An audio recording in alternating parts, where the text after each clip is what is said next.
Good evening and welcome to Howard's Horse Handicapping YouTube channel. This is Howard Kravitz. Please make sure you subscribe down below.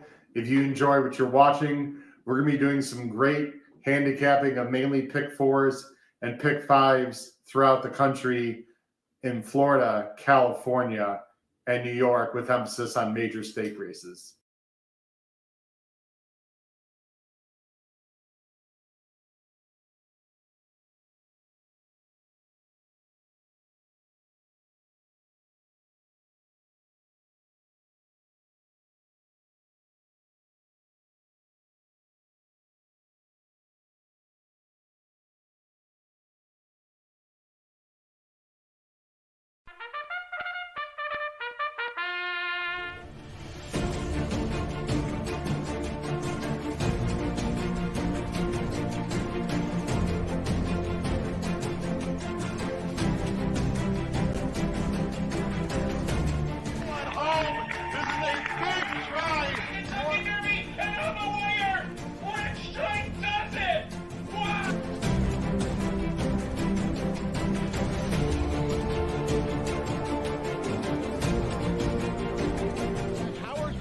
If you have not followed his Triple H horse racing podcast, you're missing out. It's one of the best podcasts in the country.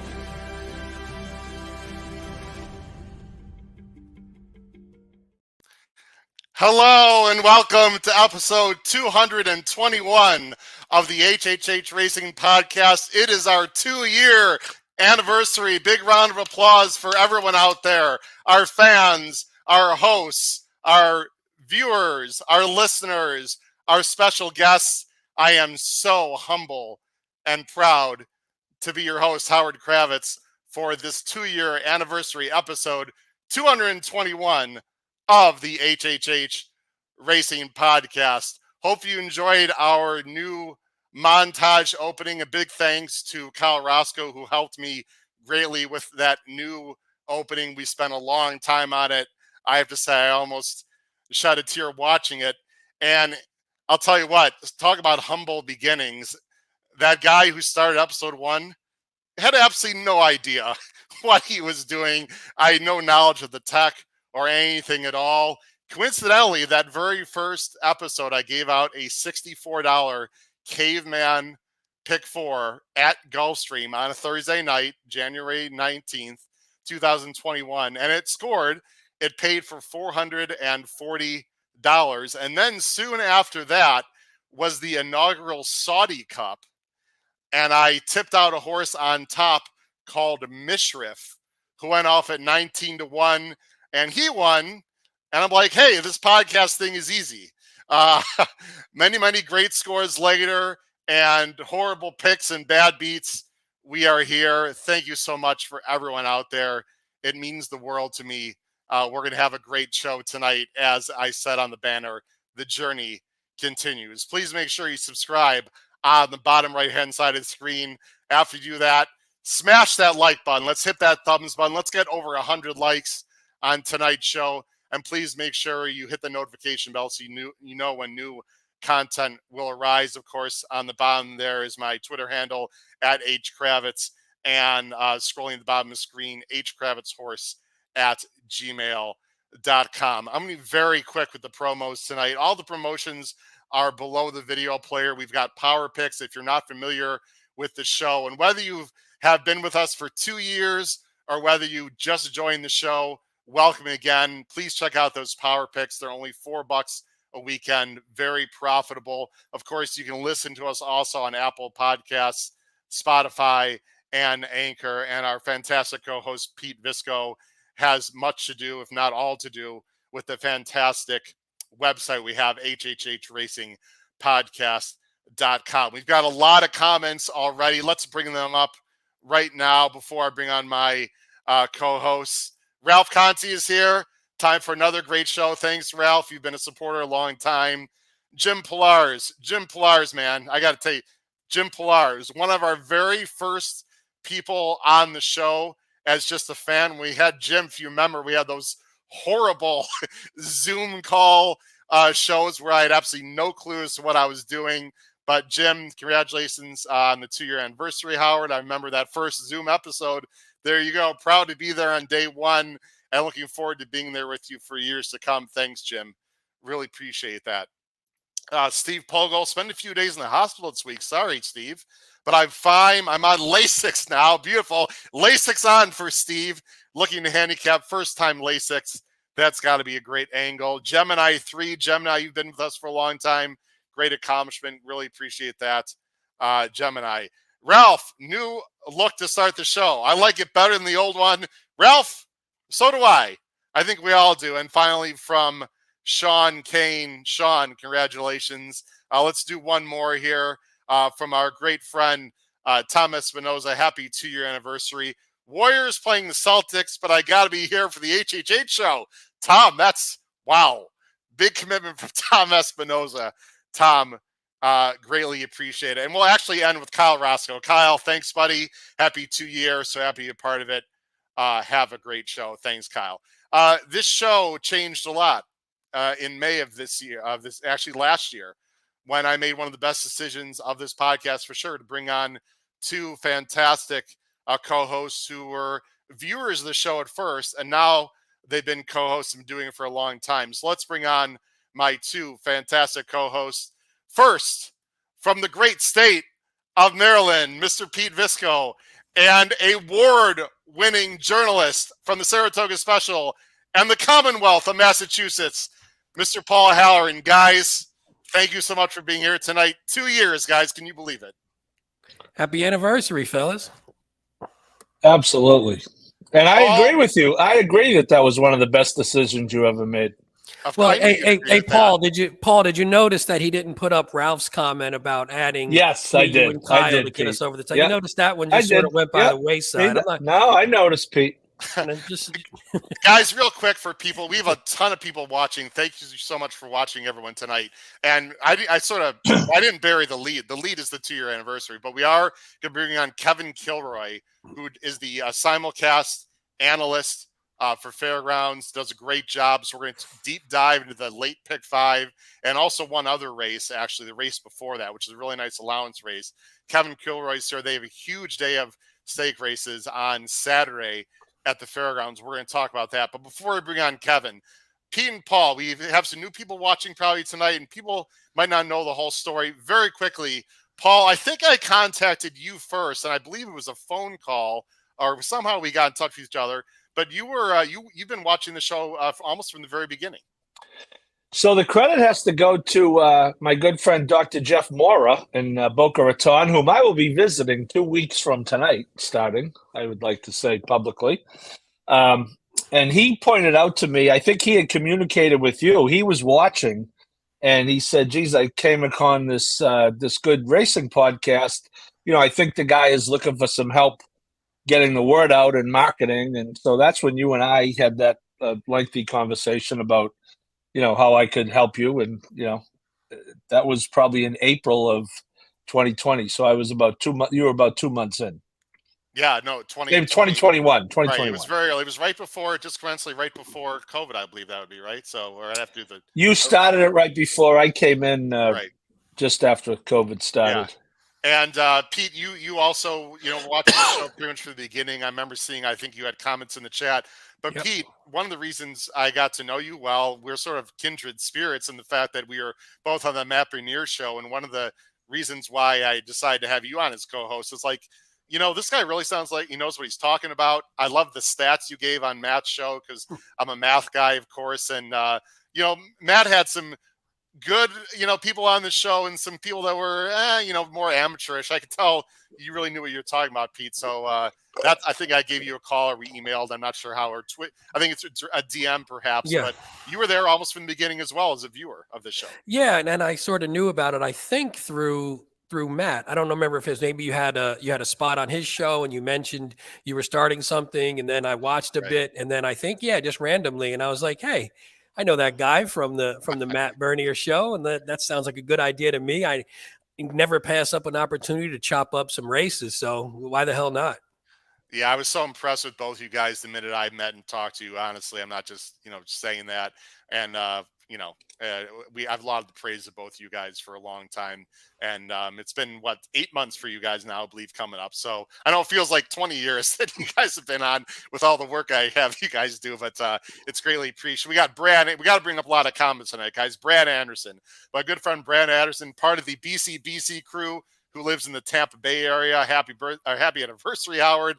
Have enjoyed the journey. Take a minute to enjoy your accomplishments. You've earned it. Thanks, Brad. I've did a lot of reminiscing. I got to say, I've shed a few tears this week looking back at old shows and watching them montage and just thinking, how much we've accomplished in a short period of time. And I say we because it takes a village when you have a podcast like this. One other quick promo I want to bring up, guys, is, of course, we know the Pegasus is coming up, and we have a pool party that we're doing, and we're going to be live on YouTube a week from Saturday. We're going to be live, myself, Matt Miller, and Kyle Roscoe. We're going to be live at the Crazy Pour OTB in Villa Park, Illinois, but we're also going to be live on YouTube. Pete and Paul, hopefully you can join us for some of that. We'll be talking about that soon, but again, that's going to be on YouTube, guys, and so that's going to be very exciting. Of course, Pegasus Week is coming up, and we don't want to miss that. All right, guys. Any quick thoughts? Pete and Paul, we have Kevin Kilroy is about to join us before we jump into Fairgrounds. Big news today, Paul and Pete, regarding the Pegasus turf. Colonel Liam is retired. That's a big deal, Paul. Yeah, yes, it was, and who knows what would have happened. I think you and I were both leaning the same way on that one, Howard. That we maybe were not going to be. Yeah. Betting him to win 3 in a row. So whenever, I certainly, it's a big hit to the race because we talked about that off air. The race is, okay. It's not great anyway. And that's a big hit to the race. But, he won it twice. There was a time when he was really in form that he was probably just about as good as any turf horse in the country. There was a window there that he was really good. Well, the race against domestic spending, Pete, at Churchill was one of the best races of the year. I think was it 2020 or was it 21? I have to go back and look. Was a thrilling. I think that was the Derby Day undercard, and it's a shame to see horses go, but it's probably the right decision, Pete. Yeah, I mean, we talked about it over text, I think, or DM earlier, and he was just sort of dull in the last one. And again, he owes nobody. He doesn't owe anybody anything. He's run a ton of great races. Like Paul said, he's won that twice in a row on top of a whole bunch of other races and gave us some great thrills. So you like to see a horse go when it's their time, and it's not due to injury or anything else like that. It's just, hey, he's had his day and he's going to, hit the breeding shed, I assume. Yeah, I'm sure that'll be the plan. He's actually going to be bred in the state of Florida. He's going to be bred at Ocala. They want to do that to sort of separate him from a lot of the other really good stallions. I think that's interesting. All right, one quick comment from Matt, and then we're going to bring on Kevin Kilroy. Matt Miller, he was in the montage, guys. I had to include him in the montage. I mean, he's a good friend. He's part of this show. So proud of you, Howard, and the team. The show's adapted so nicely over time to find a niche that really works. Matt, you've been a big part of it. We really appreciate everything that you brought to the show as well. Speaking of bringing to the show, let's bring on our guest tonight. And it's very appropriate to have this guest on tonight because even though I've not met him in person yet, I do consider him a friend. I'm sure he feels the same way. He's been on the show, I believe, twice. So I think this is his third time on the show. He does an unbelievable job. He's in his second year working for Churchill Downs Incorporated on the Fairgrounds simulcast. He covers it like a glove, and that's why we have him on tonight. So let's bring on live from New Orleans, the one and only Kevin Kilroy. Trust your luck. How you doing tonight, Kevin? What's up, fellas? What's up? Howard, we haven't met in person. You said that and it blew me away. I feel like we have, my man. Thanks for having me on. Yeah, time number 3, and dudes, we got a big weekend this weekend. What do you think? Big weekend, Kevin. We really appreciate all of our guests, but especially ones that are working like all day long. And I know you've had a long day, so we do appreciate it. Before we get into, the card this Saturday, quick impressions of the Fairgrounds meet so far. I know we could talk negatives or positives. One of the big stories, unfortunately, is the turf situation. I mean, we gotta talk about it. They're running races 30, 40 feet out. It's a very narrow turf course. At least they're running on turf right now. The turf they're running on is actually decent, but unfortunately, the turf's been an issue. There's been some rain, but there's also been a lot of really great stories and exciting racing and excellent jockey race as well. Yeah. The turf's been tough. I'm sure you guys are like me. Those turf races are a little bit of my bread and butter, but we're back on. We're running one race a day. And, it's seems like just being as far outside as you can be is really where the best run is. So that's something to think in mind, as you're looking at the card for Saturday. And Chris Block keeps on winning on the turf. So if he's winning on the turf, then the course must be legit because, he's got legit turf runners, right? He just won a good one today with what was it, Xanthem or Cantham or something like that, but a strong pedigree runner. It's been neat having Corey Lannery there, right? And Jamie Terrio was back for a little bit, but he's thrown in the towel. But Lannery's been riding fantastic, and Flo's been with us the whole meet. He's about to hit 2,000 wins. Calhoun's just been killing it, man. That guy, it's just set up for him so well. He's got Louisiana bred horses. He's got dirt horses. He's one of these situations where we see a lot where, cold trainer from the last meet, they come into the next one with a hot barn, and Ray's been riding for him and just doing a great job. And, as much as it sort of slowed things down and not have the turf course and just sort of took a little bit of starch out of my excitement, it's been wonderful, man. I've just been trying to be on the backside more. Hopefully I can offer you all some good scoop what I'm hearing from the trainers. I've just been trying to be more in the conversation because y'all know it's so hard to find an edge. And I feel like that's what I got. So I'm trying to talk to people and get the scoop and all that sort of stuff. Well, that's why we have you here, man. It's people like you that makes this show great, Kevin, because Pete and Paul, now that we've been on for a while and we've hit so many circuits, I just have a laundry list of people I can contact through email or phone. No matter where we are, we're doing Santa Anita, I can get in touch with Michelle Yu or the TV, the FanDuel people, whoever. Gulfstream, I can get in touch with Brian Nadeau. And, we've had Chad Chexnader, of course, Kevin, who does a great job with the Fairgrounds podcast. Shout out to them. And if you have a chance to watch the listen to the Fairgrounds podcast, check that out because they're going to have great info, I'm sure, on this weekend, Kevin. But, we can go to New York, Pete and Paul, and get in touch with Serling or Stabile. It is cool, Pete and Paul. We can just go, no matter where we are in the country now, we have people to reach out to. Yeah, and especially during, whatever part of the year, especially in the leading up to the Derby, it's great too, because there's obviously Derby preps all over the country. So to have someone sort of in the know and what's going on, especially with the horses that are sort of settled in at those locations, it makes it fantastic. Yeah, it's a lot of fun. Kevin, I want to just throw kudos to you. I know, when you started last year, the situation you were in is pales in comparison to this little podcast that I have. And I'm sure that was, nerve wracking and you were nervous and all that, but the leaps and bounds that you have shown, and you were great to start with, but the leaps and bounds you've shown with the production and all that, I'm sure you feel a lot more comfortable. It is much more difficult than it looks on TV, isn't it? Yeah, I might guess, it's just, getting comfortable. I think that's the key. There's the days where I'm just feeling like I'm just sort of hanging out with Dooley or with Joe or with the listeners, and really just hanging out with the field and talking about it just sort of straight up as I see it, as opposed to in some sort of produced way. Those days feel good. So that's that comfort level. And that just comes with time, and getting the reps. If I was on every day, that would help a ton. But I think with the notes, man, I've just learned a ton with really what service they provide and really how to make them helpful, because there's so many quotes you can get out there that just basically says, yeah, the horse is coming good into this and da. And so a lot of it has to do with just forming those relationships and having people talking to me and trusting me and all that sort of stuff. So hopefully I'm doing a good job on that end. Yeah, man, it's just, it's so fun. It feels different this year. Last year was just all just like a kid in the candy store, and it feels, it's a touch more like work.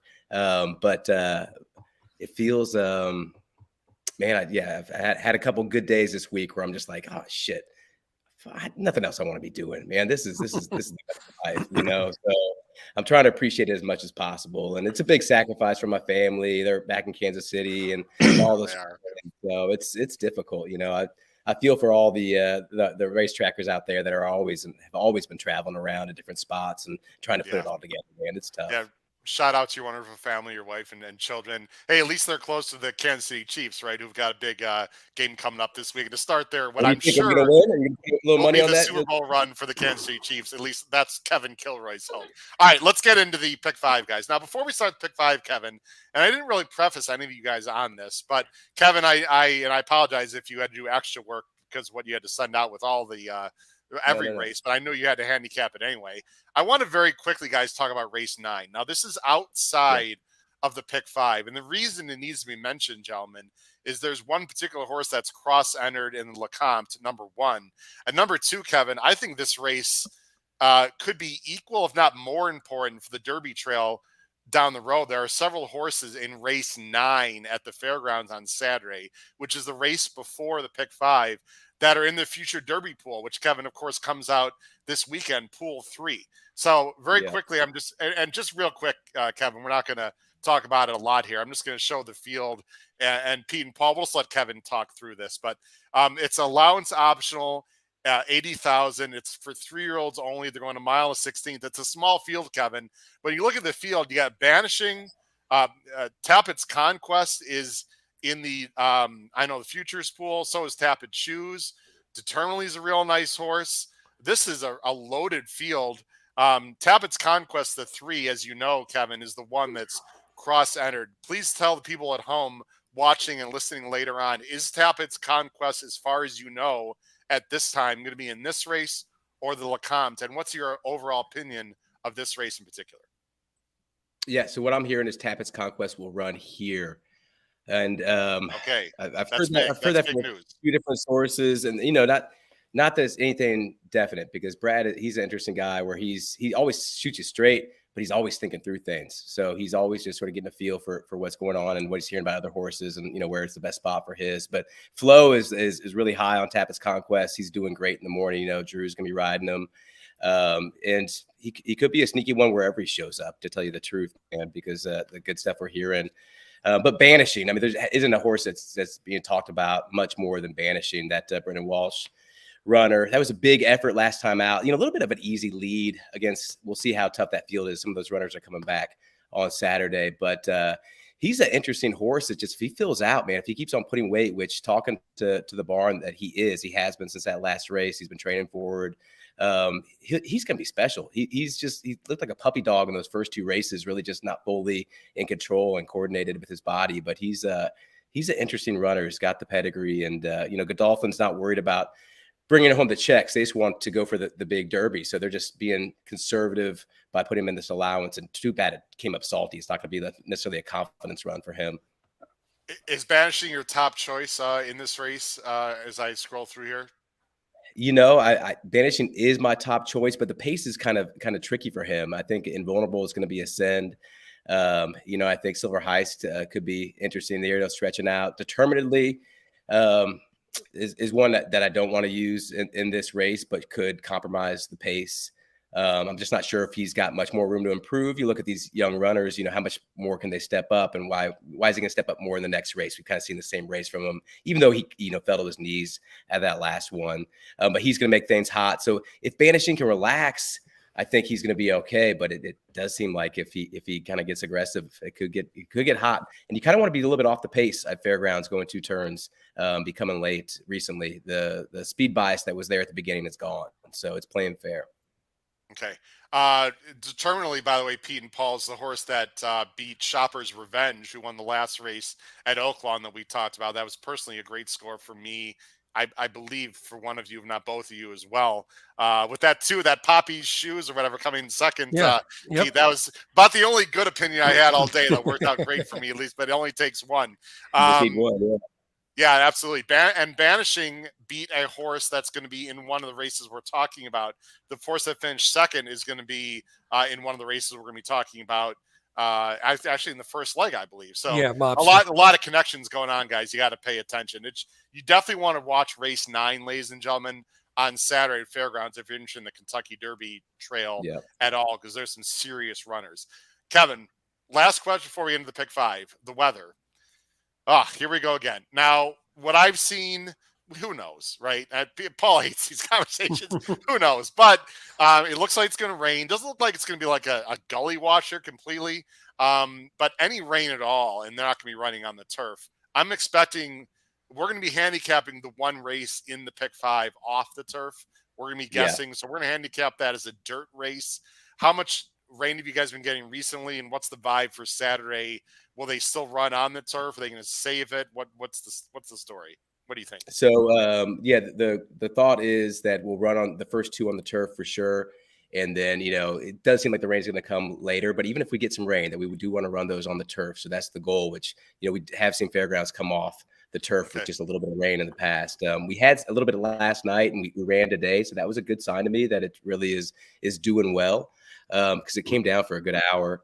And Frank McGoey was talking today. He's got a friend who's got one of those golf paid subscription weather deals, and they're saying 6 to 7 is when the storm's coming in from that weather service. So we might be all right, man. We might be all right. But if it goes off the turf, it might be okay, and it might even be a better race in terms of some of these runners who are on AE list there in the Kenner. For sure. Ralph, just shout out to Ralph. I actually reached out to Steve Beck, but that was a while ago, guys. And Steve doesn't do a lot of other podcasts because he's incredible, and of course has his own show in the morning. So I don't think Steve does a lot of other podcasts. But Ralph, we'll get him. There we go. Well, I'd love to get him on. So with the power of a Paul Halloran, it will happen because Paul can get on just about anyone. And again, I showed this already, but this is Matt Gutierrez. Matt, thanks a lot. Really appreciate. He's the racing manager at Adelphi Racing Club, which, Kevin, they're out in New York, and they've had a lot of success. And I've bought some pieces of horses with them, and have done very well as a first-time owner. So that's been cool. All right, the late pick 5, Kevin. Let's jump in right now. It starts in race 10. Let me go ahead and switch screens here. Starts in race 10. It's about 4:30 Central Time. Of course, 5:30 Eastern Time. Main special, mile and a 16th. This is for 3-year-olds only. It's a pretty big field there. It's a field of 10 with an entry. And the morning favorite, Kevin, is the number 8 Mobster for Cassie and Saez. And again, this is the horse that lost to the horse Banishing, I believe, the horse we just talked about. Let me go ahead and bring up our picks here on the screen. There they are. They're scrolling at the bottom of the screens. Kevin, you get to go first, as always, as our guest. You're going to go with the coupling. I'm not sure which one you like better, Flight and Ready for Dallas Stewart, or the Silver Bull for Greg Foley. Either way, Kevin gets the 2 for the price of 1. Kevin, who do you like to open up this sequence? Yeah, this is an important sequence for me to try to beat that favorite. And, if they do stay coupled in here and they're both running, that will definitely be on a lot of tickets, right? But I'm going to single chop later. So I got to get away from Mobster. And I think he did take a nice step forward there, going 2 turns. And second to Banishing, but 8.5 lengths. He was kind of just trying to beat the rest of the field that day.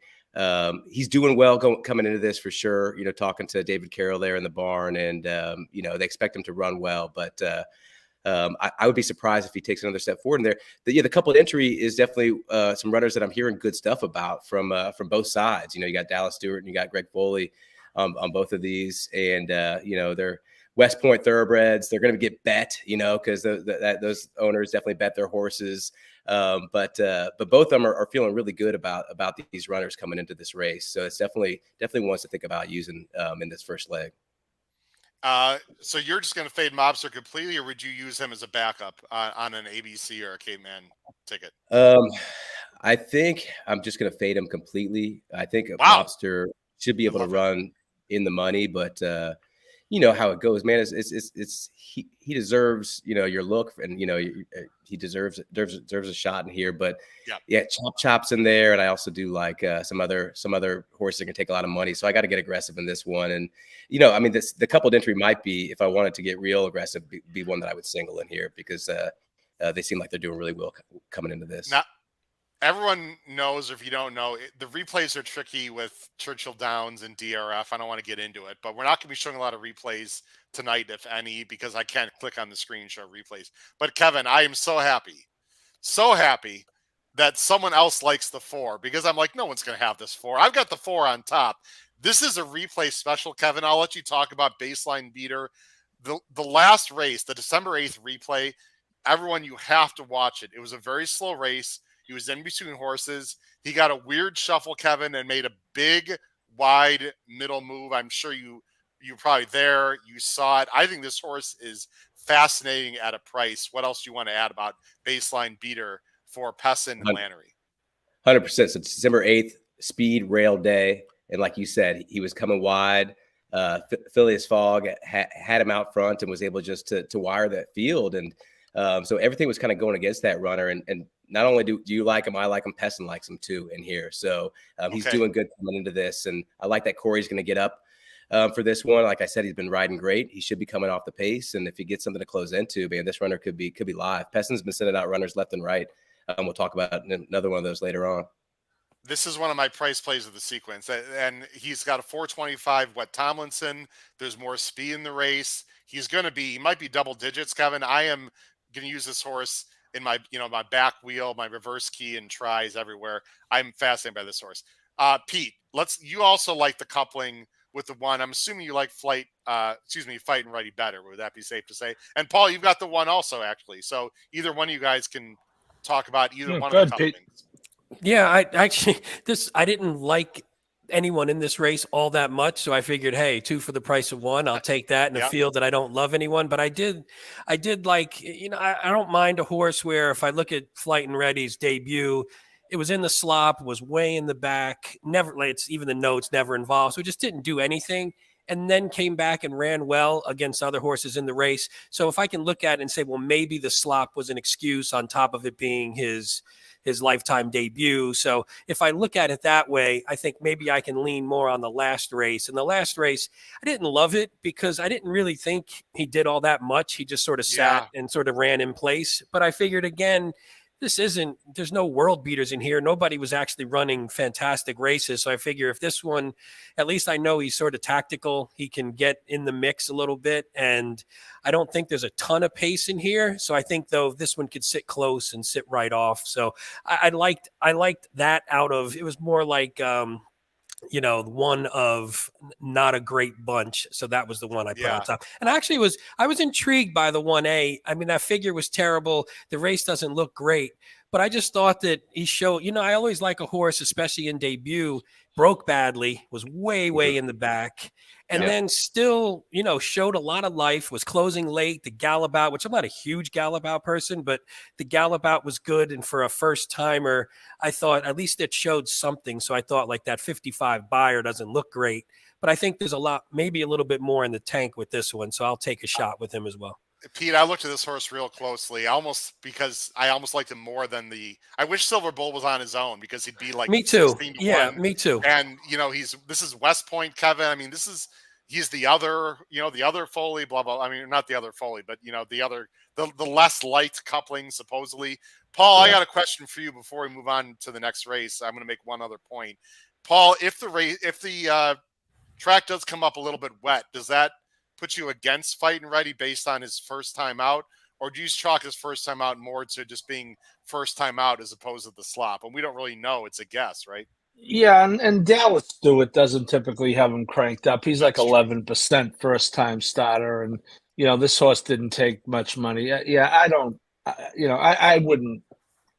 And according to Kevin and the forecast, by that point in the card, hopefully it's not going to be that wet anyway. But no, I don't think so. But you left out, Howard, my man Raylu, who Kevin was speaking of jockeys. How about the leading jockey, the New York bred Raylu Gutierrez, for Red Hot Brett Calhoun, who's 20% with second time starters.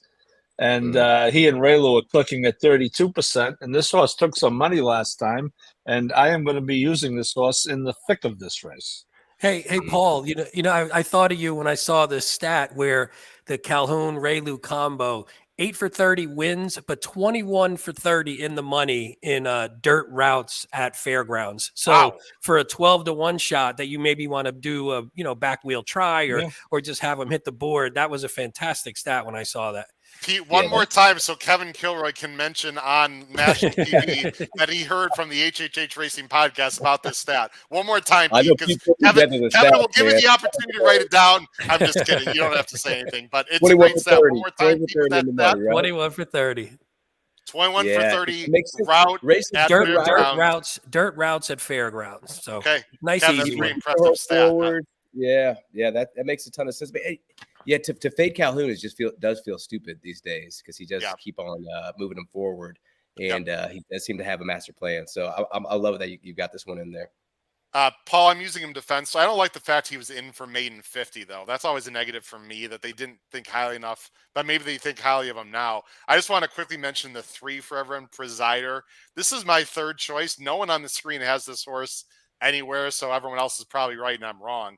But guys, I watched the replay last time at Keeneland. Look who he faced, by the way, Cyclone Mischief, who just ran a big race at Gulfstream in a listed stake there, I believe. If you watch the replay, and I'll just watch the first turn, guys. I think it's important to watch. Replays on this show, Kevin, as you know, are very important. I pride myself on. Just watch the 8. All you got to do, guys, is watch the first turn of Presider. He's the 8. Before this race, he ran very well with the 70. I don't like this ride, personally, by Saez. He breaks fine. He's right here. And right here, guys, if I'm the jock, I'm pulling back and trying to tuck into here. I've never been on a horse, so what the hell do I know? But Saez decides to ride aggressively anyway, guys. He's right here and gets caught way, way wide. He's in this blue. He can't tuck in now at this point, and he gets swung out way wide. You see him right here, and it's hard to tell, but he's in like the 5-6 path, and he stays out here, guys. So right here, he doesn't try to tuck down here. He's still in the 5-6 path, and he flattens out. I just wanted to show that, guys. I think Presider is interesting here. He ran a big race 2 back.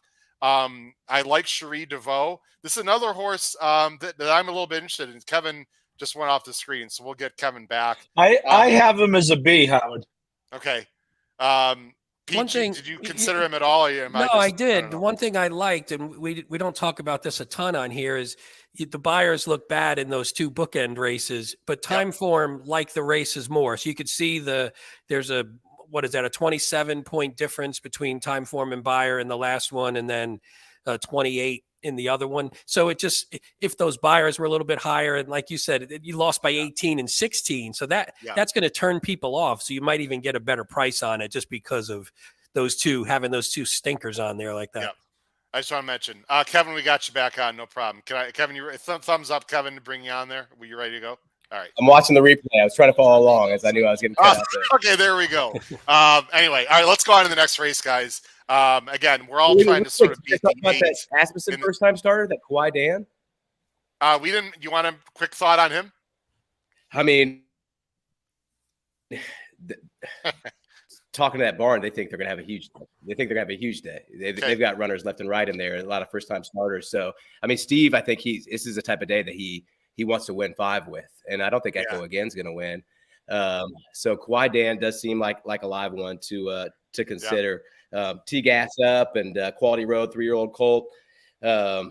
Sharp works. The strong Asmussen works. They don't need to be bullets, and I like that they were a little bit sharper earlier, and he's got them relaxed and settled in the most recent stuff. That's signature Asmussen to me.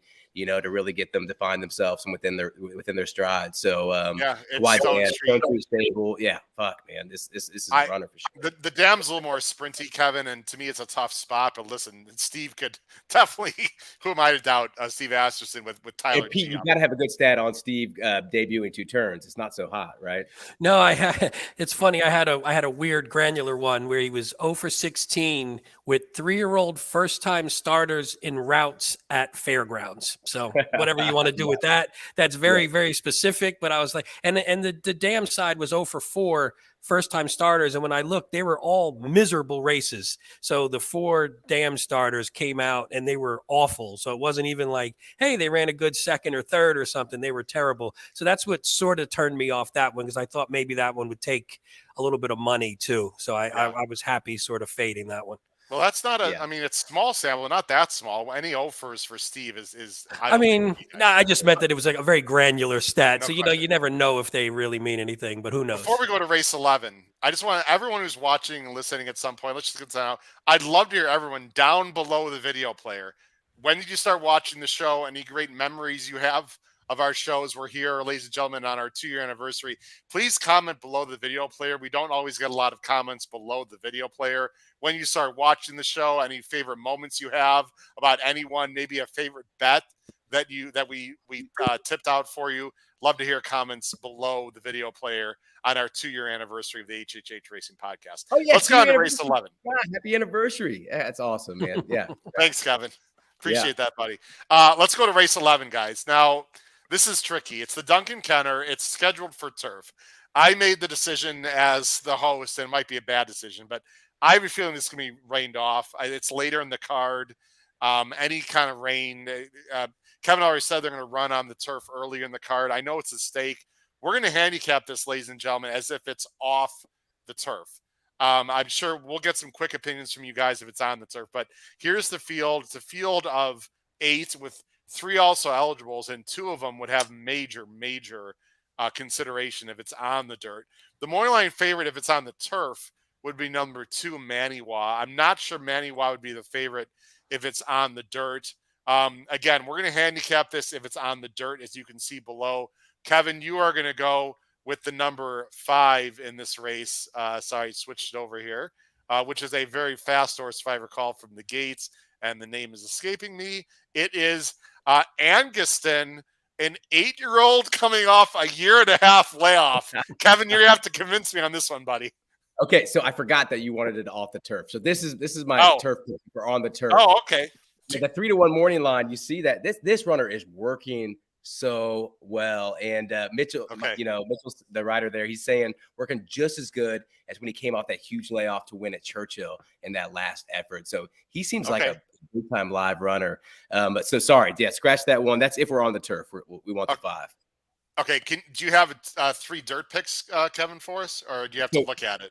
No. I'm good. Yeah, Surveillance, Bango, and Boulder. If we're on the dirt. In that order.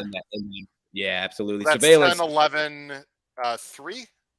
10, 11, 3. 10, 11, 3. Yeah, Surveillance is 10, 11, 3. He's as happy as he has ever been. I was just hanging out with his groom the other day. He just keeps on stepping forward. He's training just huge, and he's just happy, man. This guy, he's a weird little, not little, but a weird horse who just kind of has a mind of his own. And James Graham is always struggling with him, but he comes running late, and he just won the Thanksgiving Classic. He just won the Richie Shear. He beat Bango, and Bango's connection was like, how did we lose that race? He beat Heart Rhythm, and Ortiz is like, how did we lose that race? So he keeps on beating horses that are running their races. And I think he could take another step forward on turf or dirt. I think either one, Surveillance is a live runner. So if he draws in, look for that guy. He broke his maiden on the turf at Fairgrounds. All wins have come at Fairgrounds. This guy loves Fairgrounds.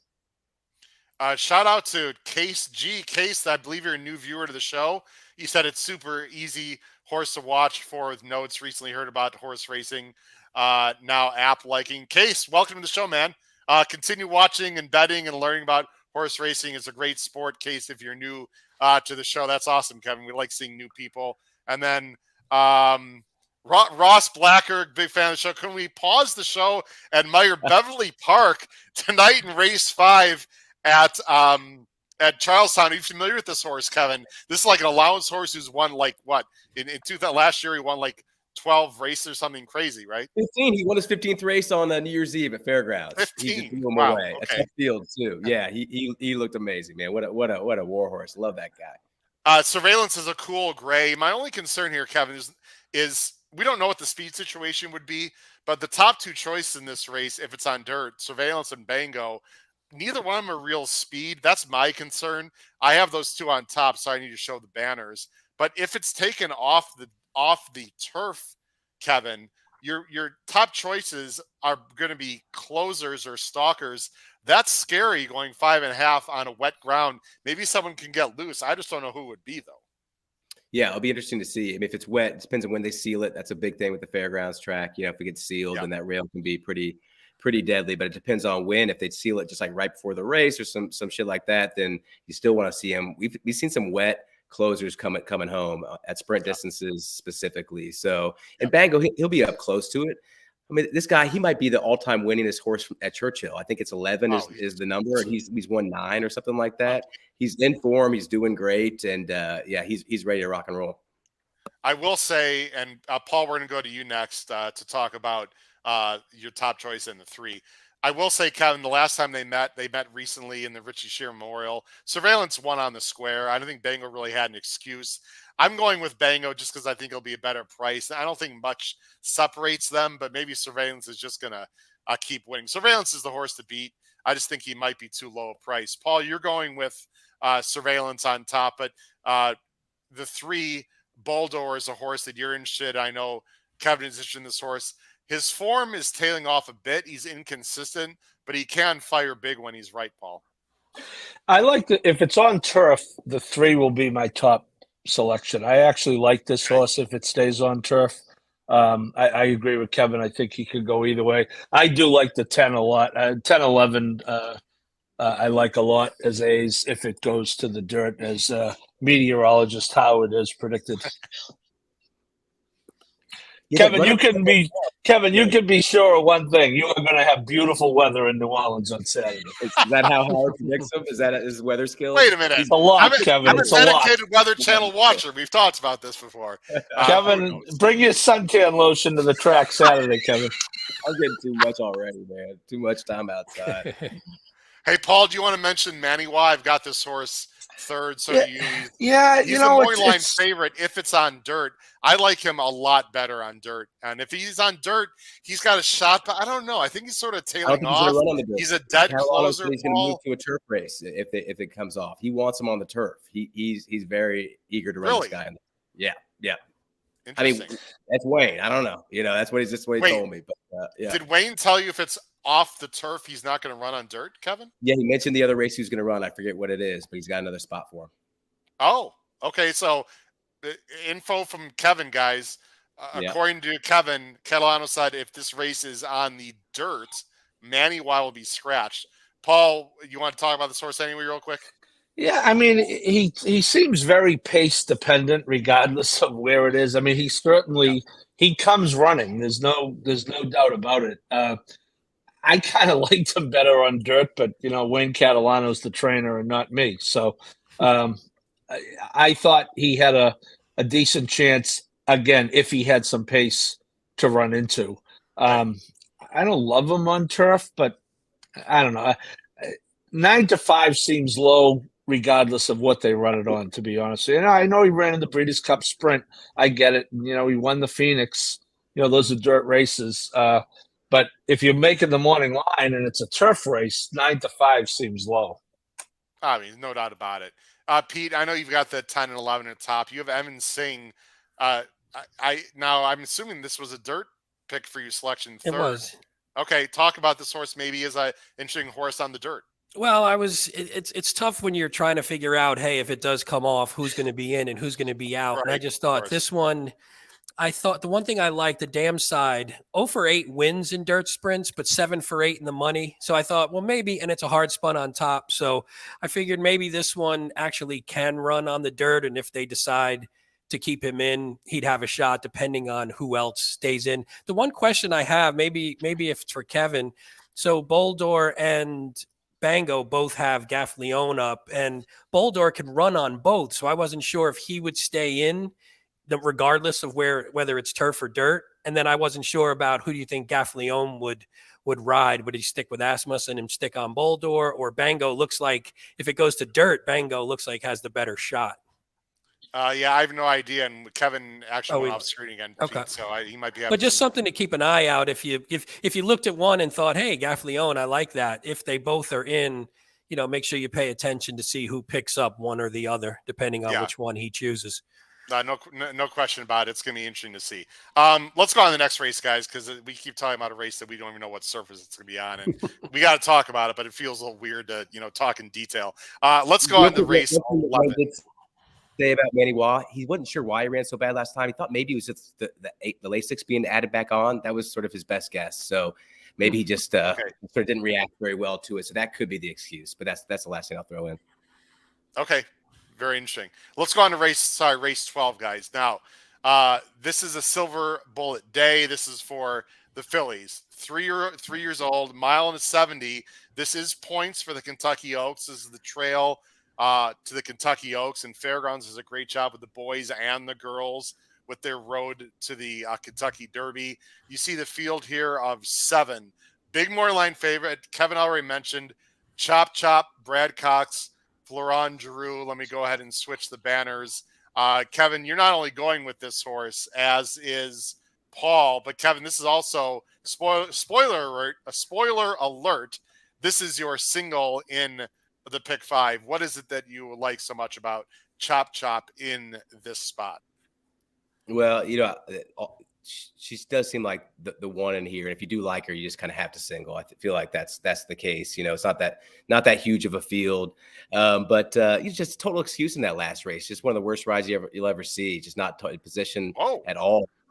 Worked, deserved to be the favorite. Kevin throwing out the heat. I hope Joel Rosario doesn't hear that, Kevin.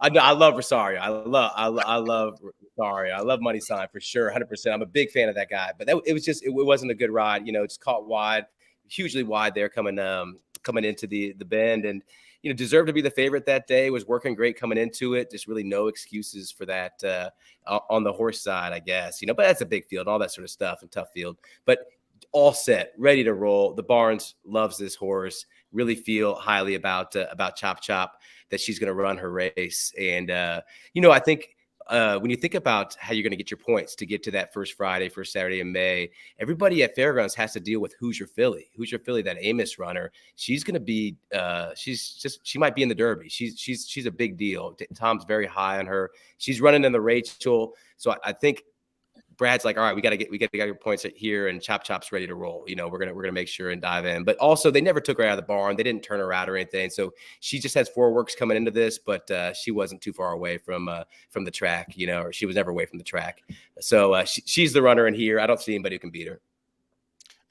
Kevin referred to the Rachel. Kevin, as if everyone knows exactly what you're talking about. He's referring to the Rachel Alexandra, which is the next Philly 3-year-old Philly race at the Fairgrounds. My only concern here, and Paul, I'll let you chime in.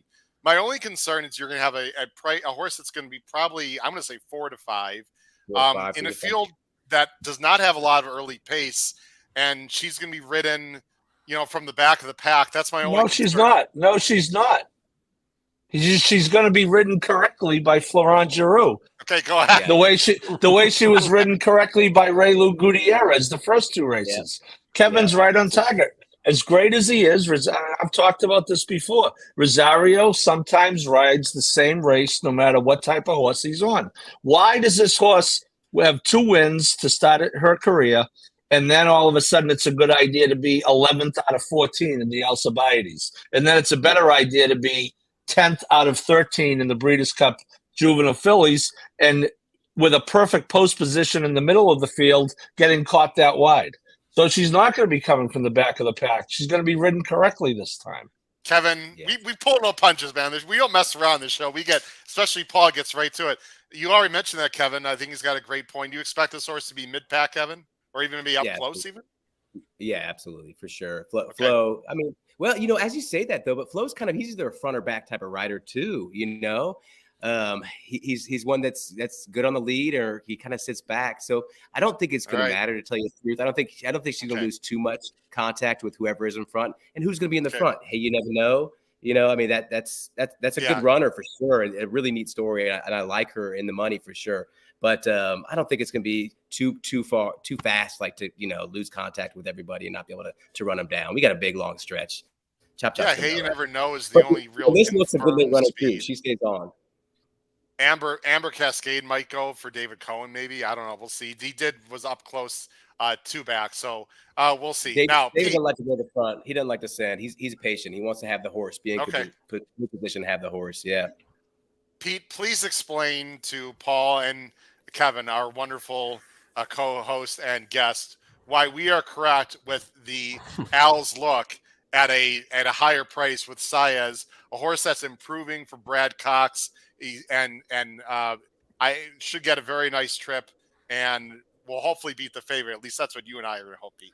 Yeah, I mean, the thing here would be, I think it has to happen to what we were talking about at first, where if Giroux takes Chop Chop a little bit too far back, the 3-horse slows the pace down a bit.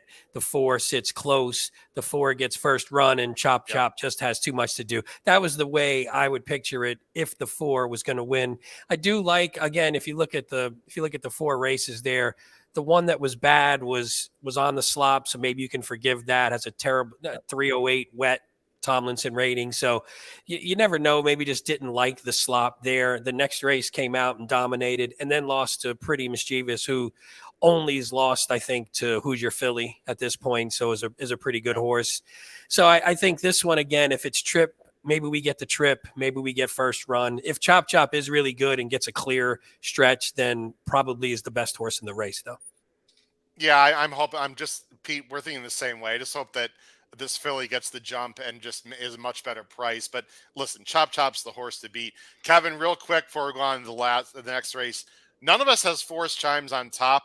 Ran the 7, ran a big race first time out, but my concern with this horse is twofold. One is Kevin, Forest Chimes, the 7, got a perfect trip, saving ground and tipping out. Number 2, that field to me was awfully hungry. And I guess number 3, she was 13-1 first time out. So those 3 things combined, I'm a bit against, but I wouldn't be surprised if this horse runs a big race. I just don't think she's good enough to beat the top 2. Yeah, she'll run a big race for sure. You know, Barkley doesn't have him cranked first time at all, not expected, and that's the price on that horse. They were already thinking the Oaks with this filly before that maiden race, and you know, when I'm talking about a horse that now's the time, this might be the only time that Forest Chimes has a shot at getting those points. You know, at least the 20 points, right?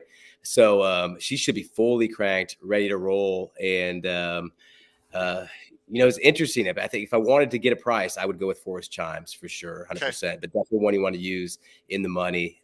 Should be a good runner. But you got the Alley's look. She stays on. She'll keep coming too. So I think she should be up for it as well. Yeah. The one thing I liked about her really quick is that, yeah, she beat a really bad field, because I had that same note, but did it really convincingly. It would have been worse if she only would have squeaked by or won by, even if it won by a length or two, but buried the field the way you should if you think you're a talented horse against a weak field. Let's go on to the next race, guys. The She ran Louisiana a 10 Stakes. Thoroughgraph. We got the Fairground numbers out. She got a 10 that first start. So that's a pretty big first time. Okay. Thanks for mentioning that. Okay. I hope everything's okay. I'm sure everything's fine on the internet. It's probably just my computer reset.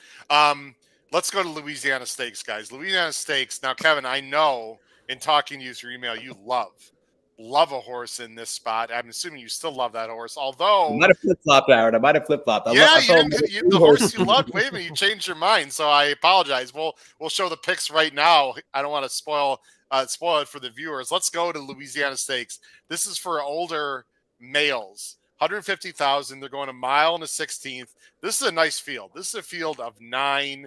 You see some familiar faces in this race. The morning line favorite is the number 8, Zozos, coming off a pretty nice 3-0 campaign for Cox and Lannery. Again, Brad Cox is set to have a huge day. You can see our picks on the bottom of the screen. Now, Kevin, you got to talk to me, sir. You were like, I love Zozos. I love Zozos. And now you're changing your mind, going to run to the number 2 Run Classic, who looks like is the speed of the speed. Yeah, I mean, I love these 3 equally, but I think we're going to get a better price for Run Classic. I mean, I think Zozos is going to get bet the smithereens, but I wouldn't single in here. I think we have 3 runners who will be just really big, older, route horses across the country. And Run Classic, talk about them quickly. So the 2 back just did something that you don't see Brian Hernandez Jr. do very often, which was push a horse too hard, dueling through the pace, and that just cost everything for Run Classic, as Farmington Road just ran him down at the end, just nailed him with that big late run that everybody had that he could do, and he finally did it in that race for DeVoe. In that last race, Calhoun's like, he hated that track. He slipped when he was trying to make his move. He just didn't have any confidence. It just was not. He doesn't like Oaklawn Park, so he's back here. Brett's so tired of hearing the 2-turn question, but of course I asked him anyway, is this a 2-turn horse? And he's like, yeah, absolutely. He can do his best run going 2 turns for sure. And he's a big runner going 1 turn as well. But this is a big monster, colossal horse. And if he's on the lead, that's my only fear, because I'm not sure if he can, if he's just loose on the lead or just has that long stretch, he could get run down by some of these late kickers, because Happy American's got a big late kick, and Zozos, settled last time. So we'll see what Zozos does. An interesting one who maybe is more of a one turn mile type of horse in terms of pedigree. Kevin, I'm not sure how Run Classic is going to run, but I'd love to see him in like the Churchill Downs. And is it the Churchill Downs handicap, the 7 furlong race that's on Derby Day? I think this horse could be a serious sprinter. 6 might be too short. He's one of those in-betweeners, right? This could be like a Met Mile kind of horse if he's that good. I don't know if he's going to get the distance, but he's going to be on the lead. So for me, Kevin, I don't know if you agree with this. You got to watch these races. If it's speed favoring inside bias, I would upgrade Run Classic. I'm assuming you would agree with that. Yeah, I guess. I mean, I love BJ on the lead. I think he always saves horse for the end, right? So that gives me confidence, as opposed to a runner who's just going to do an all-out send. I don't want an all-out send with this runner. Yeah. It's kind of hard to see that he doesn't get the lead in terms of the pace scenario in here. So I just haven't seen too many horses at this, at a higher level, be able to hold that lead throughout. They just keep on getting run down again and again. Yeah. So that does give me pause if he is the one on the lead, just in terms of the way that our long stretch has been playing. Okay. Paul, let's go to you. You and Pete are lockstep here. You guys are going with the 8 Zozos. This was a horse that Kevin liked originally, ran huge in Louisiana Derby last year in March, just losing to Epicenter. Other than that race, his figs are good, not spectacular. He did win very nicely last time, Paul, getting a 92. And I'm sure you and Pete agree that the future is big for Zozos, and he could easily run a number that's 5 or 6 points higher than he ran last time. Yeah, I think he could be set up for a good campaign. I mean, look, he did run a big race in the Louisiana Derby. So, you have the points, you're running the Kentucky Derby. I mean, he had 48-1 in the Kentucky Derby, was a ridiculous price, that as tends to happen in the Derby. You have horses that are 40-1 that should be 200-1, but he does have speed. That is a good comeback race. I think this is this is a good spot, going 1 1/16. I think he can be the controlling speed. Lannery, got to know him last time. I just think there's a lot to like about him. I mean, he's not a sole A for me, but he is definitely my top selection. Paul, I'll let you talk all about some other horses, but I just want to go to Pete right away. Pete, any other thoughts about Zozos here? No, the only thing I would add is that Zozos could be the horse that, and again, I don't know about the distance. If they keep going longer, I'm not too worried about 1 1/16, but this could be the one that just moves forward and is a top-notch sort of older horse now. And based on, he's never done anything that tells you he's not really good. I mean, even in the Derby from the 19 hole, he was quick enough to get in the 3 spot, get hooked up in that terrible pace, and then faded. But, at least he was quick enough to get out, and he ran his race early and tried, and he didn't just get stuck in the back and do nothing, and then came back. And I'm not too worried about the figure. You're coming off a 7-month layoff and against an optional claiming field that you're much better than. You're not going to try and overexert yourself there, and you're probably setting yourself up for this race and beyond at that point. Paul, we got a comment you absolutely have to see from Jim Pilares, Paul. Surprised that you like a horse that got soundly beaten by Rich Strike, who I think is still eligible for N2X races. He is very. He's not only is he eligible, but as soon as they smarten up and put him in one, he'll win. Wow. Okay. Well, Jim, he was riding Zandon for like 6 races after that, and he got thumped by Rich Strike too. So Paul's a little thick-headed when it comes to horses that lost to Rich Strike. Guys, before I talk about my top choice, which no one has, which, par for the course these days for me, just quick whip around. We'll go Kevin, Pete, Paul in that order. Happy American real quick, Kevin, about this horse. Oh, yeah. So Happy American. This guy just keeps on getting bigger, getting stronger, and getting faster. You can see in that last race, This is another one that Calhoun was like, Mr. Wireless, I don't know how he got beat. I don't know how he got beat, and he got beat by 2 3/4 lengths. Usually Happy American's a late closer who's just kind of trying to get him at the end or trying to work out a trip. But he's still learning and still growing mentally and physically. So I think he's poised to have a huge year. Pessin feels really, really strongly about that. And third start in the form cycle, he takes one step forward, and Happy American is going to be a late kicker that you've got to consider this monster. So he should be definitely one that you think about. And I don't think he'll take much money, or at least not as much as he should. I think he'll probably be around 5-1 or something like that. Kevin, I got him as an A also. I think he's improving, getting better. He got Yeah. I don't know if he got shuffled back last time, but he sort of let other horses go in front of him. I think it was Mr. Wireless sort of went by him and then just ran everyone down. He was like in the 6th path. It was sort of weird. I don't know if he was drifting or what the story was.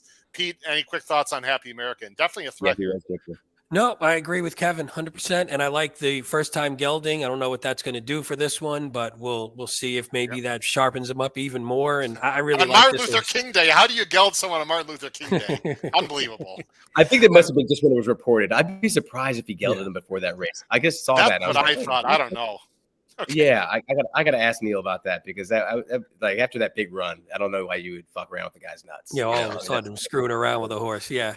But I mean, I think this one is if Run Classic gets a slow lead and sort of walks it a little bit, then maybe that compromises Happy American just if he's stuck too far back. We've seen he can do it, but it just depends on how far and how he has to navigate. Ralph So mentioned he did get a negative 0.3 on Thoroughgraph. He got a 0 with -3, a negative Wow. 0.3. Nice. Oh, Yeah. he was wide. He was wide and ran huge. Ralph mentioned it's the highest last buyer. Paul, you're a Happy American, so obviously you like this horse. I have this horse as an A. I think he could be a little pace dependent, as the astute Pete Visco just mentioned. But the way he's run recently, and listening to Kevin, who's on the ground there, he's a straight A, and it's just what I would be getting if I were in your class, Howard. A straight A. In English for sure, but I teach math, Paul, not English. Oh. Okay, so I that might change things for you. Just kidding, Paul. I'm sure you were great in every subject.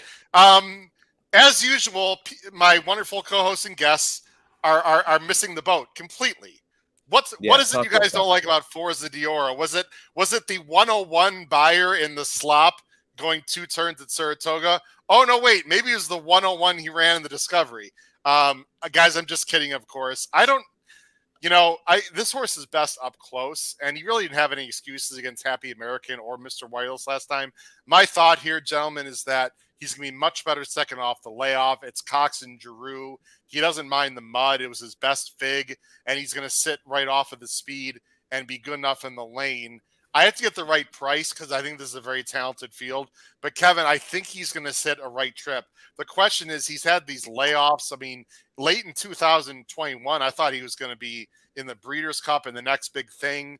They laid him off till last summer. He ran on my birthday last summer in Monmouth, did no running. Now he's off 6 months again, and he ran well. Maybe his best days are behind him. If he can find that form, Kevin, I think he's a serious threat in this race. Yeah. So what do you guys think? I think this is the send. I think Zozos is going to settle. I mean, Corey's not a jockey. I put on a horse that I want to send to the front with Zozos, right? So I think Forza Diora is going to make things uncomfortable for Run Classic up front, going to press that runner and give his best, have that sort of first run on whoever's got the lead. He ran well. He should step forward. But I do think he's going to set it up so Zozos has something to close into. Not close. I think Zozos going to stalk, but I think he's going to do a Lannery run. Either on the rail if he doesn't have the horse, but if he's got the horse, he's going to be wide as a motherfucker coming late. Tom Espinosa, my best buddy. It's his play of the day. Pete and Paul, any quick thoughts? We'll move on about the pace situation. Koss going to send this one, let Zozo sit, like Kevin said. Yeah, listening to listening to all of that, I think an 8.5 exactor is going to be, if not ice cold, very chilly for me. I like it. Sorry, Howard. No disrespect to your 7, but he's going to get gobbled up like he did last time. He might. This is a soft pick for me, to be very honest, but I just think his back numbers are so damn good. And he's sort of the fresh face in this field to some extent. Well, actually, he's not the fresh face, but He's facing Zozo for the first time. Guys, let's move on to the last race. The last race is, I guess, the big one. I guess it's the Lecomte. Let me go ahead and switch some screens here, change some banners. It's race 14. Boy, Kevin, you had a long day. You had a long day. It's Saturday. 14 day, races. right? Yikes. Yeah, It's a grade 3. It's, of course, on the road to the Kentucky Derby. 3-year-olds, 200K, mile to 16th. You see the field there. A pretty lukewarm favorite, the number 7, Instant Coffee for Cox and Saez.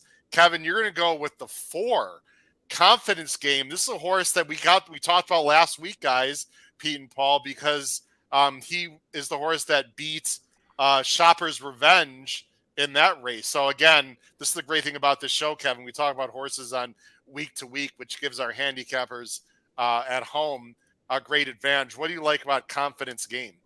Yeah, can you guys still hear me? I see my screen freezing up here. You're good.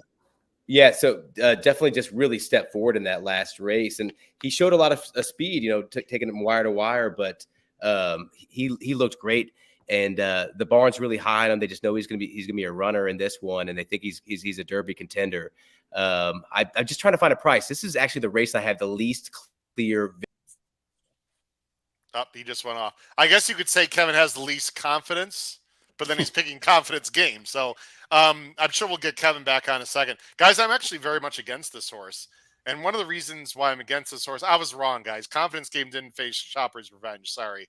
Confidence Game faced Rocket. Was it Rocket Can Do? Was that the Rocket Can, who was horrible last weekend? So that's an angle. Apologize for the misstep there. That's an angle, Pete, why I don't like this horse, actually. Yeah, I didn't. There wasn't a ton that I liked. I mean, I don't think it's the greatest of fields, so it wouldn't shock me if anyone won. But no, I didn't. Yeah. I didn't like who this one was going up against in most of the races, and I thought the last one just got the lead and held on. And I think there's enough other speed in here where I don't think that's. I mean, we always say that, but I don't think that's going to happen. I think there's other speed in here that won't make it that easy, even though the fractions weren't super slow or anything, but I just think he won't have his way in this field, especially with the 1 down at the rail. Yeah.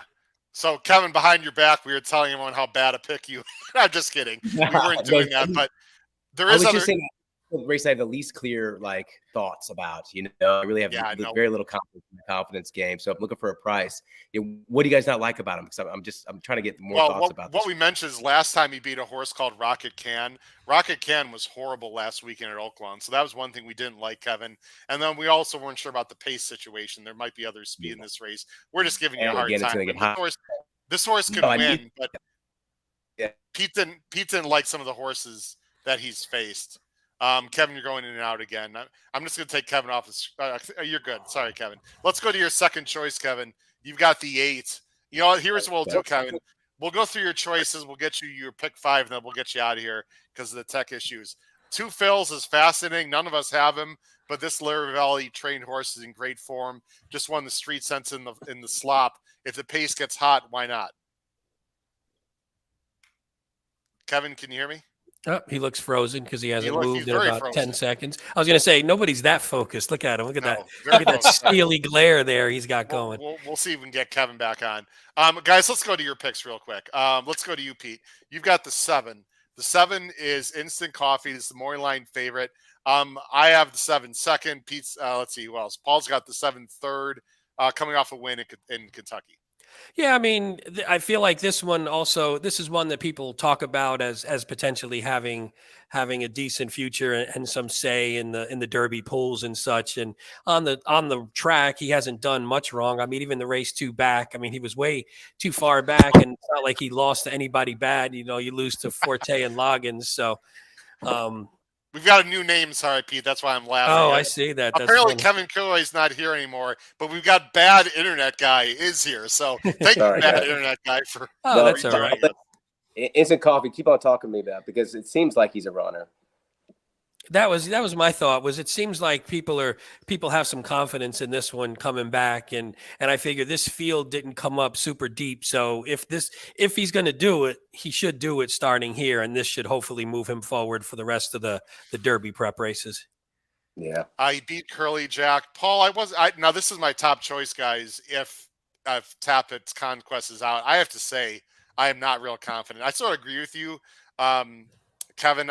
This is a weird race. The horse that looked best on paper, I didn't love, which is why I liked Tappett's Conquest as a top choice. But now, according to you, we might not get that. So there is other speed. I thought that was a bit of a weak race, and it was a slow fig. He hasn't improved. I don't know, but he's my top choice. So Paul, help us out here because we're all confused. You've got Howard, I'm with you, Howard. I had Tappett's Conquest on top. And for all those reasons, it isn't the strongest race. I think he could be tactical. It's Cox and Giroux. It's the type of running of this race that, maybe a horse can come off a maiden and win. I keep wanting to pick Echo again. I had to talk myself out of picking him. And, all logic said, he gave it up last time. And I don't know. I just keep wanting to pick this horse. I did pick him second. But I will tell you something about Instant Coffee in that race. I don't think it was a great race. But if you watch that race, as I'm sure you did, Howard, a horse that ran off the board in that race named Red Route 1 had maybe the worst trip in the history of racing.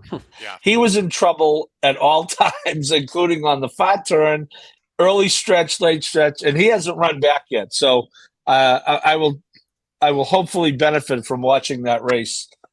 He could be really good, as Kevin says. They like him. Both the Oros is his offspring are doing well. Al Gold kind of has the magic touch. Cox, I don't know. I think he's going to be the favorite, and as the favorite, I want to beat him. By the way, Bittersweet said Itso. Do you know about this? Is this true? Kevin, Itsos is going to run at Turfway, according to Bittersweet. That's right. He's going to run in the Leonidas. There's a couple other ones I can tell you guys at the end that aren't going to run that might help just narrow down some things. In our pick 5? Or no, elsewhere? Earlier. Oh, early. Okay. So Itsos is out. That changes my opinion a little bit, Paul, on Echo again, because I thought this was one of the main speeds. Now Echo again might get loose. There is another stretch out horse, Bromley, for the same combination. So I'm assuming maybe, but Bromley looks maybe more stocky. I don't know. Echo again, I don't know what to do with Paul. I got to be honest. I agree with you. He just doesn't look like he wants the distance. I felt that way after his maiden race and was completely against him, the Iroquois. The two, Kevin, is my sort of wise guy horse in this race, Dennington. It looks like he's improving, gets blinks on for McPeak, a gun runner. He's got great wet Tomlinson numbers, ran well in the slop if it's wet. This is my price play, Kevin. Yeah, I like it. I mean, I'm just looking over the thoroughgraphs while I've been on the show, just because they hadn't been out. And he got an 8 that last time. And we're looking at 7s and 8s for the top figures from these runners. So he took a nice step forward, nothing too big, but he could step forward. And I'm kind of sleeping on this guy. Definitely with that many runs, it makes me kind of question a little bit that he can go forward again. But just seeing that little step forward, maybe he can. Blinkers on could be another reason for improvement there. But Two Phils, I mean, you guys got to love Larry Ravelli. I mean, Howard, you got to love him, right? He's never had a Derby horse before. He's not a two-turn guy. I mean, I love him in general. He's a great trainer, and he wins a lot of sprints. He's not a two-turn guy, so maybe I should love him more, Kevin, because he's doing well. I didn't like that last field, to be honest. And slop numbers, I'm always a little bit wishy-washy with, no pun intended, but it might be sloppy again. So I don't have a good feel for this race, Kevin. I got to say, I just don't.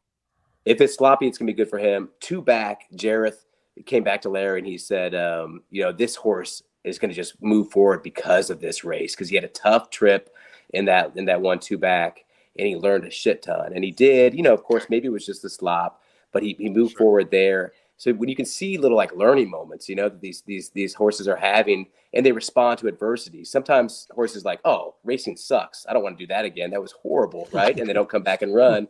But when they come back and they run and they show a little bit more, I think that's a really, really good sign. So Two Phils, I think, is a legit one that should be used. Seeing him in the paddock, he's super curious, not skittish at all, very interested in everything that's going on. He seems like a really smart horse. Okay. Kevin, let's talk about your pick 5 and let you go. I know you had a long day. And then we've one question from a viewer that we got to ask you about. Kevin's pick 5, 1, 4, 6 with 2, 3, 5, 10, 11 with 5 with 2, 5, 8, 9 with 478. You are singling Echo again. It's a $90, or sorry, singling Chop Chop, excuse me, singling Chop Chop. It's a $90 ticket. Yeah, singling Chop Chop, hoping to get some value in that first leg. It's a deep leg. The one scares me a little bit in terms of probably going to be on a lot of tickets, but definitely can't fade those runners. And that next leg, right? I'm just thinking through it all. Oh, that's the one. It's just so hard to tell, right? There's not going to be that many runners in it, but those are the ones that I'm interested in: dirt or turf, 2, 3, 5, 10, 11. So it'll be less than that there. But I feel really confident about 4, 7, or 8, and 2, 5, 8, 8, and 9. I feel like these are where the runners are going to come from, specifically the Louisiana Stakes. I think that's the one where I have the clearest picture there. So, and I don't have the 5, sorry, and Tappett's Conquest on there just because I'm thinking that he'll be in the allowance. But if he does run in the Lecomte, I think that's a big signal of confidence from Brad. I think Tappet Shoes is a good horse, but he keeps on saying it's a half to Cyberknife. He's a slow developer. He's not quite there mentally. He still needs to figure some things out. So I don't think it's Tappet Shoes time yet. Just like we saw Cyberknife continue to step forward.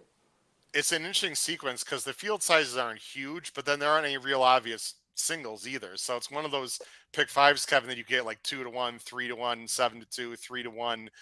5-2 and still pay $400 or $500, right? So it's going to be interesting. The question, Kevin, is from C Money.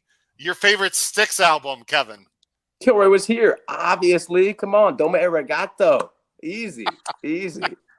There we go. Kevin Kilroy, man, we really hat. appreciate you being on Roscoe the show, hat. especially with the 2-year. There you go. Especially with the 2-year anniversary tonight. Again, I've said this before. I hope to meet you. I'm sure I will meet you in person at some point, whether it be in the Chicago area or otherwise. You do a great job at the Fairgrounds. Any final thoughts for the bettors and viewers for Saturday? Guys, you got to come down to New Orleans. You got to come to Fairgrounds. Yeah, I mean, if I not for the agree with racing, that. for Definitely. the city, I mean, we'd love to have you down and show you the best time that we can. And hopefully I hear the we have food's these pretty good down there, from what I understand. Food's great. If you like music, that's my thing. So we'll hear some great music, and hopefully these races keep on sort of percolating, escalating like we saw last year. There was a Star when we had Zandon down there and Happy Saver and all that sort of good stuff. So it could be a good reason to come for one of those big weekends. But hopefully we see these runners come out and do well. And I guess Zozos. Maybe I should put him back on top. You guys talked me into him. Zozos seems like. He seems like a real runner, doesn't he? Yeah. Yeah. Guys, thanks for having me on. I feel real honored to be part of the 2-year anniversary, and thanks for doing what you do. I mean, I know it's just so hard to keep your head in the horses, and it's a fight all the time with jobs and families and all that sort of stuff. So doing what you do is the best. So thank you, and thanks to all the viewers tuning in. Thanks, Kevin. Thanks, Have Kevin. a great broadcast Thanks, this Kev. weekend. Take care. Good luck. Take care, Kevin. See you guys. Bye-bye. All right. Kevin Kilroy. Thanks a lot, Kevin. Really appreciate it. Sorry about the internet issues there, guys. Let's go to our pick fives. We're going to go to Pete first. Pete's pick 5, 1, 2, 8, with 4, 10, 11, with 4, 7, with 2, 5, 8, with 3, 5, 7, an $81 ticket. And we all know we need to preface this by saying 2 things for everyone. Number 1, we don't know if the second leg is going to be on turf or not. And then number 2, we don't know where Tappett's Conquest is going. So, Pete, we need to be flexible with these tickets, obviously. Yeah, I was thinking about it as you guys were talking. I would probably, if Tappett's Conquest, the 5 and the last leg scratched, then for the sake of this ticket, I would probably just add Chop Chop. I didn't have Chop Chop in here I would have Chop Chop on, obviously, and maybe would even reverse that since he's going to be the chalk, and I would use that as my, I don't know. We'll see what happens come Saturday. But for me, it was mostly, the second leg is tough because, again, those picks there are fully if it's on the dirt. So I saw someone mention in the chat earlier that maybe depending on what happens, we should maybe resend our tickets out in some fashion, maybe over Twitter or something late if it does change and if there are some scratches. But yeah, I mean, I like riding the 3 horses in the Louisiana. I really like those. I think the winner's definitely coming out of those. The first leg is one that I just wasn't confident with, but hey, I got 4 horses, 3 on the ticket, 4 total. I'll take my shot there, see if we can ride our way through. Yeah, I like your ticket quite a bit, Pete, and I think it's got a big chance to win. Paul, let's go to your ticket if I can find it. There it is. Paul's ticket, 1358 with 210, with 57, with 258, with 1578. $96. Talk about your construction here, Paul. Yeah, using some money. I like it. Well, do you want to talk about it's under budget since I always get harangued when I'm over budget, Pete? Paul's Did I- ticket is under budget, ladies and gentlemen. Hey, Thank Paul, every time I do a ticket now, it comes out at 108 and I have to chop one horse. No, you don't. You don't I have know to I chop. don't, but it makes me do it because I just feel like I should. And I chopped the 5 in leg 1. So the guaranteed winner is the 5 in leg 1 because that was the last horse I chopped. Well, it's funny you mentioned that, Pete, because I also chopped a horse in leg 1, and it was the 7. I had 1, 3, 5, 7, 8. So yeah, I think the first leg is a spread race. On those are my dirt picks on turf. As I said, the 3 will definitely be my top pick and maybe my lone A. And you got to assume that if it goes to dirt, that there's a good chance the also eligibles are going to get in. That's right. Matt Miller said, Pete, you play it 108, send Matt the bill for 54, and the TRF's got a benefit. And then in the 12th, I'm gonna lean on Chop Chop, but I do like you guys mentioned late in the conversation that Forest Chimes. I have Forest Chimes as an A there. I think on an ABC and on a Caveman, I might try to lean on the 5 as a single. Although in this ticket you'll see I do have both of them, but I am going to use Forest Chimes as an A. I think Forest Chimes has a big shot there. And Kevin mentioned Barkley. Whenever a trainer who very rarely wins first time out has a horse win, you can assume that horse is pretty good. And that explains the 13-1, as he said. And then we go to the next race. I'm on Zozos, who we talked about, and Happy American, and I am using the 2 that you like, Howard, Run Classic. And in the last race, I can't get away from Echo again. I like Tappett's Conquest. I'll tell you, Howard, if Tappett's Conquest and the 8. The 6, Itzos are both out, I'm going to be sucked right back into Echo again. I can tell you, because now I can justify it that the pace scenario is going to be beneficial to. I will be sucked in like no tomorrow. He'll be 7-2 instead of 6-1, and I'll curse myself after the race. But it is, Tyler versus Ricardo, and Ricardo's a very good jockey, but going 2 turns in a route, I'd much rather have Tyler. So, but I do like the 5. But if he's out, yeah, I'm in on the 1. And as you can see, I went 4 deep on this ticket anyway, just to try to get some coverage in the end. Paul, if there's scratches in that last race, it almost makes me want to look at that stretch out sprinter number 3, who will be sitting in theory off of the 1. What if the 1 is to get the distance? He gets first run, Pete. I don't know. Stranger stuff has happened. I might use the 3 if there are scratches. I had the 3 as an A. I like the 3 really? even with everyone in. Okay. Yeah. So Okay. I thought that one because Lobo's. Paul, are we boring Lobo's you? pretty I'm good. sorry, Paul. Are we boring you, sir? No. Class is not over, sir. Class is not over yet. My game last night was 7:30 p.m. start in Biddeford, Maine. So, Paul, we love you. We're just kidding. All right, guys. Here's the age-old question on the show: did Howard single, and who did he single the pick 5? Well, I think he always singles, just so he can answer this question in the affirmative. So I always answer yes. Okay. He doesn't like Chop Chop. You didn't like? I would have said you might have taken a stand with Run Classic, but you said that you didn't have a strong feel for that race, so it wasn't Run Classic. I don't think anybody. It wouldn't have been the 11th because you're not sure if it's turf or dirt, which takes us to the 12th. You tried to beat Chop Chop with the Alley's look. This time, Pete is correct. I can't single anyone here, guys. I don't have confidence with it. I'm going 3-4-8 with 10-11. Again, assuming that race is on dirt. With 4-5-7, with 2-5-7-8, with 5-7. Although the last race I would change. Geez, I don't know what I would do in the last race. I don't know if I can go too deep in the last race. I would have to alter my ticket. No love at all. No love out there for Forza di Euro except me. So Tom Espinoza, you and I like the 7 in race 13. I think he's got a big shot. Guys, obviously this ticket is malleable. It's changeable. We have to see, what happens.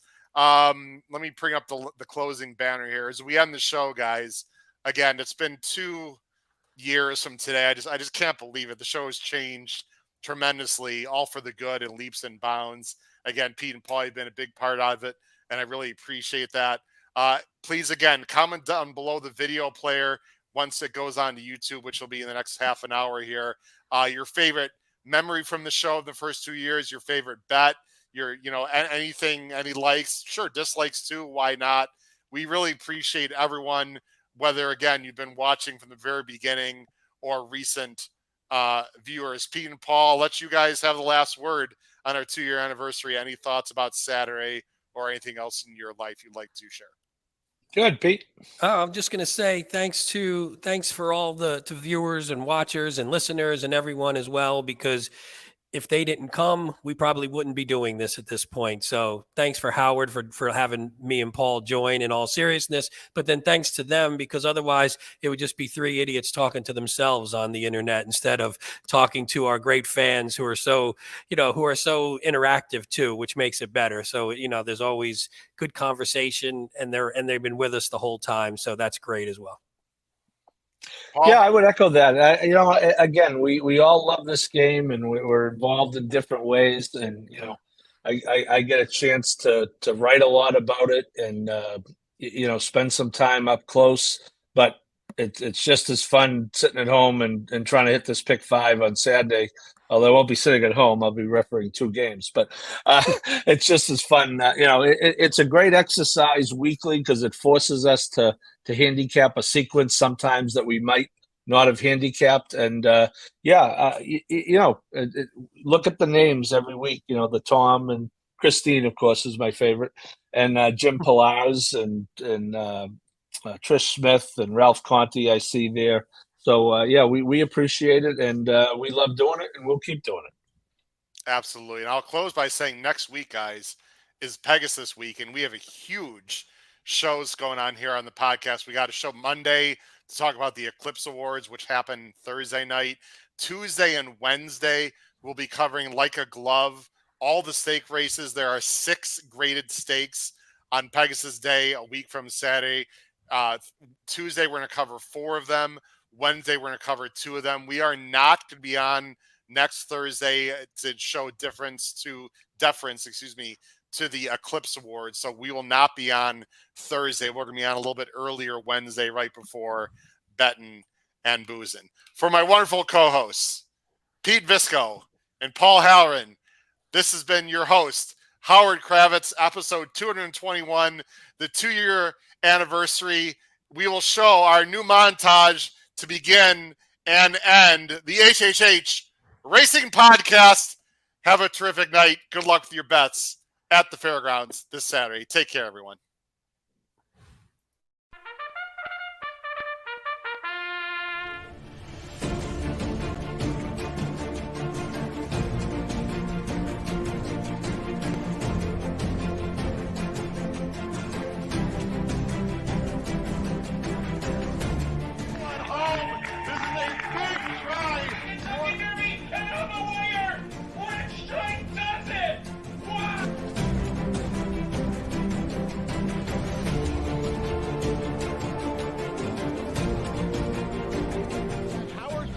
If you have not followed his Triple H Horse Racing Podcast, you're missing out. It's one of the best podcasts in the country.